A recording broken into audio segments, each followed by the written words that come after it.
La personne la plus dangereuse dans n'importe quel affrontement n'est ni la plus forte, ni celle qui crie le plus fort, c'est celle qui reste calme.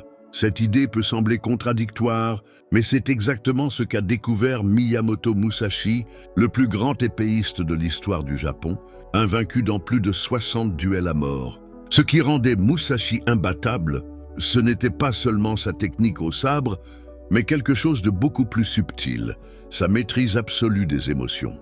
Il a développé un système de contrôle émotionnel si raffiné que ses adversaires ne parvenaient tout simplement pas à y faire face.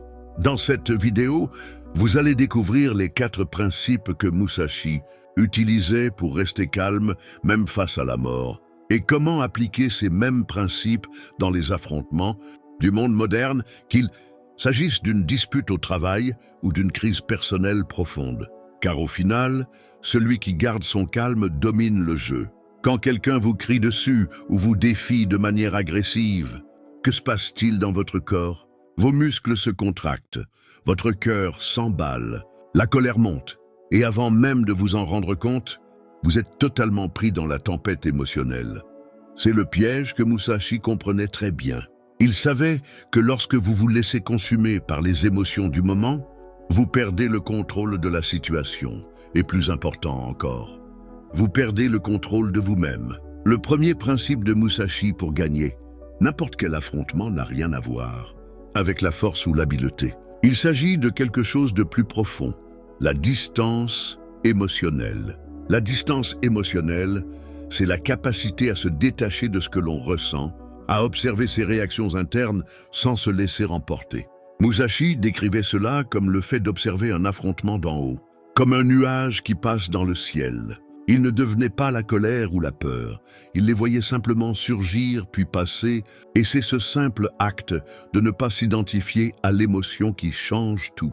Cela paraît simple, mais la plupart d'entre nous tombons dans le piège de devenir l'émotion elle-même. Quand quelqu'un vous insulte, que dites-vous? Je suis en colère, ou pire encore, je suis la colère. Vous vous laissez consumer, et cela guide vos mots, vos actions, vos décisions.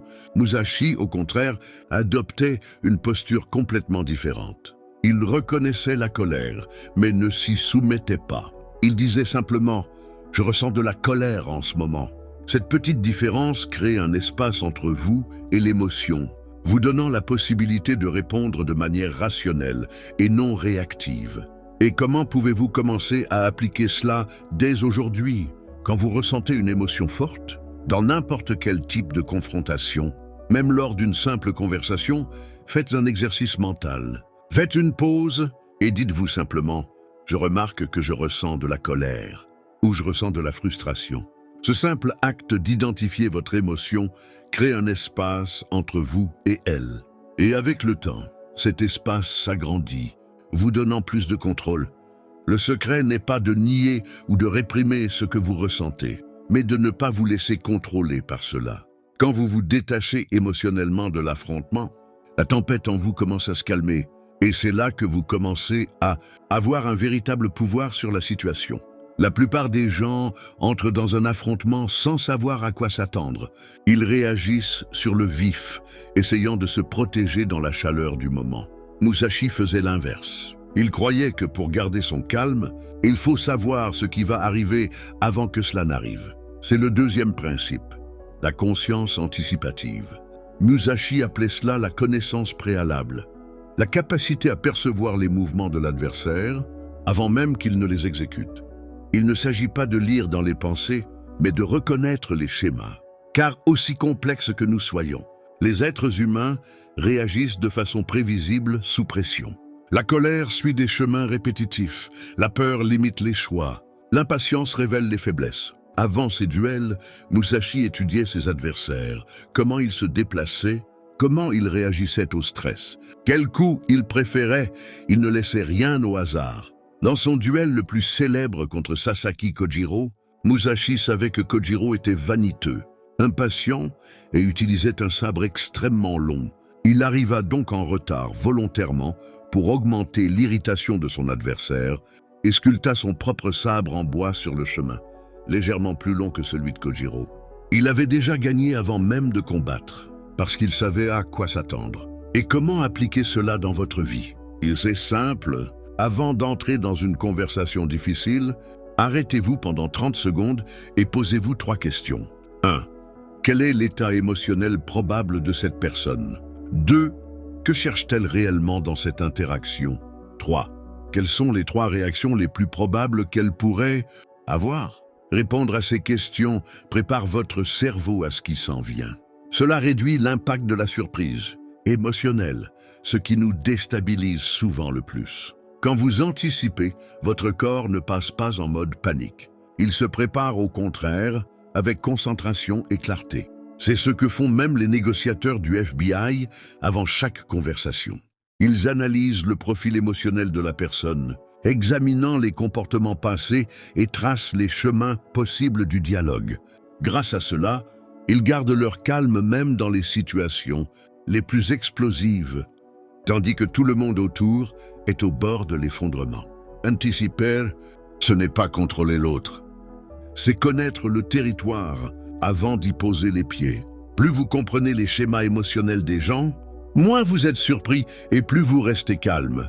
Et ce calme, dans un monde chaotique, est l'une des plus grandes formes de pouvoir. Musashi savait que la respiration était le pont entre le corps et l'esprit.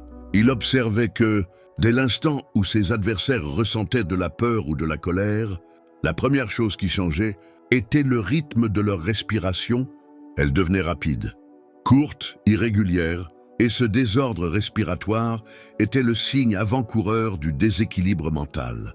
C'est pourquoi le 3e principe de son système est la respiration stratégique. Pendant les combats, Musashi ne contrôlait pas seulement ses mouvements, mais aussi chaque souffle. Il comprenait que celui qui contrôle sa respiration contrôle son état émotionnel. Ce n'était pas un simple détail technique, mais une arme. Dans ses entraînements, il pratiquait ses coups tout en maintenant une respiration profonde et rythmée. Car lorsque le corps respire calmement, l'esprit reste clair, même au cœur du chaos. Et ce n'est pas de la philosophie ancienne, la science moderne le confirme.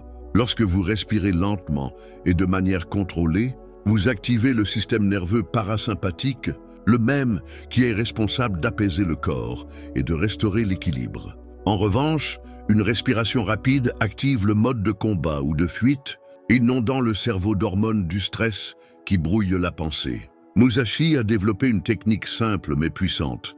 Avant un moment décisif, il faisait une seule respiration consciente. Il inspirait profondément par le nez en comptant jusqu'à 4. Retenait brièvement, puis expirait par la bouche en comptant jusqu'à 6. Ce cycle simple alignait son corps et son esprit, créant un instant de calme dans la tempête. Vous pouvez utiliser exactement cette technique aujourd'hui dans une réunion tendue, lors d'une dispute avec un proche ou avant d'annoncer une nouvelle difficile. Il suffit d'une respiration stratégique. Inspirez par le nez pendant 4 secondes. Retenez puis expirez par la bouche pendant 6 secondes. Même un seul cycle suffit à réduire la tension et à clarifier vos pensées. Répétez 2 ou 3 fois et vous verrez l'effet se répandre dans tout votre corps. Respirer ainsi, c'est comme appuyer sur un bouton de réinitialisation intérieure. C'est un rappel que peu importe à quel point le monde autour de vous est agité, vous avez le pouvoir de créer la paix en vous-même. Pour Musashi, ce calme était la base de la victoire. Pour nous, aujourd'hui, c'est la base d'une vie plus lucide, plus centrée et plus puissante. Imaginez-vous au milieu d'un affrontement intense. Les émotions à vif, les mots tranchants, la tension dans l'air. La plupart des gens, dans ce scénario, réagissent de manière automatique. Ils veulent gagner la dispute. Prouver un point, blesser en retour, mais Musashi faisait différemment. Il ne combattait pas pour vaincre l'ego, il combattait avec un but clair. Et c'est ce qui rend le 4e principe si puissant, l'action avec un but. Musashi croyait qu'agir sans objectif défini revenait à se battre à l'aveugle. Ses adversaires entraient souvent dans les duels envahis par la colère, le besoin de prouver leur force, ou la peur de perdre. Jamais Musashi. Il avait un objectif précis. Il savait exactement ce qu'il voulait avec chaque mouvement, chaque décision. Il écrivait Le guerrier ne doit pas avoir l'intention d'attaquer en premier, mais plutôt de rester centré sur son objectif supérieur. Cette clarté de but empêchait Musashi d'être emporté par la tempête émotionnelle. Et dans les confrontations modernes, cela est encore plus nécessaire. Combien de discussions avez-vous déjà eues, qui ont commencé avec une raison valable, mais qui se sont vite perdues dans les reproches, les rancunes du passé et les blessures accumulées? Cela arrive lorsque plus personne ne se souvient du but de la conversation. Quand le but est perdu, tout devient chaos. La solution réside dans une pratique simple, tirée directement de la philosophie de Musashi. Avant d'entrer dans un conflit, une conversation difficile, une réunion tendue ou même un message délicat, arrêtez-vous un instant et demandez-vous « Quel est mon véritable objectif ici ?»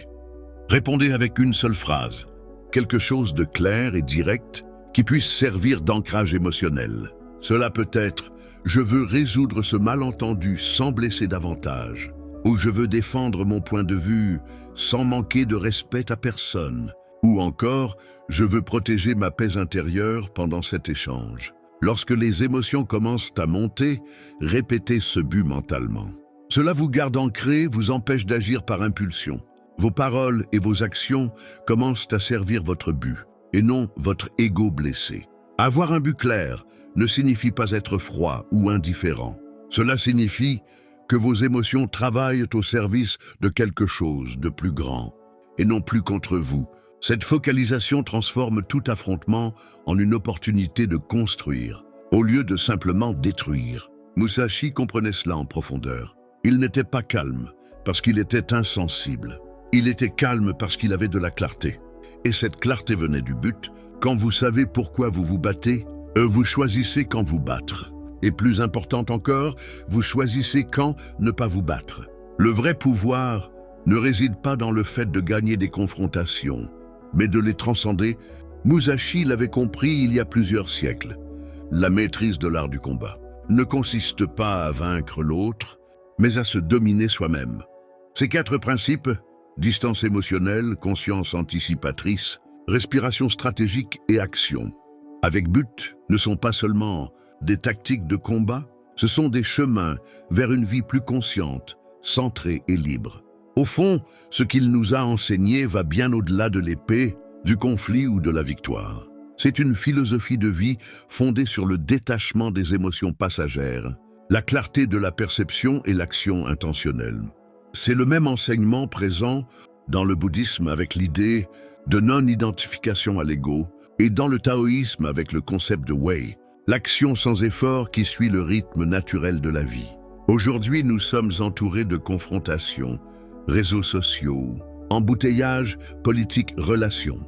Tout semble vouloir provoquer une réaction immédiate. Mais la personne vraiment puissante dans les temps modernes n'est pas celle qui crie le plus fort ni celle qui frappe le plus fort. C'est celle qui reste sereine pendant que tout le monde perd le contrôle. C'est celle qui choisit avec sagesse où dépenser son énergie et où le silence est la réponse la plus noble. Quand vous commencez à maîtriser ces principes, vous découvrez quelque chose de curieux. Beaucoup de conflits disparaissent simplement car ils n'existaient qu'en vous, et en vous transformant, vous changez la nature du monde autour de vous. Comme Musashi, vous cessez d'être simplement quelqu'un qui affronte les batailles et vous devenez quelqu'un qui les transcende. C'est le chemin, non pas de la force brute, mais de la force intérieure. Si ce message a résonné en vous, prenez un instant pour respirer profondément et vous rappelez que le véritable contrôle ne vient pas de la force, mais de la conscience. Si vous souhaitez continuer à explorer des sagesses comme celle de Musashi et d'autres façons de voir le monde, avec plus de clarté, de but et d'équilibre, pensez à vous abonner à la chaîne. Ici, le voyage est toujours intérieur et chaque pas est une découverte.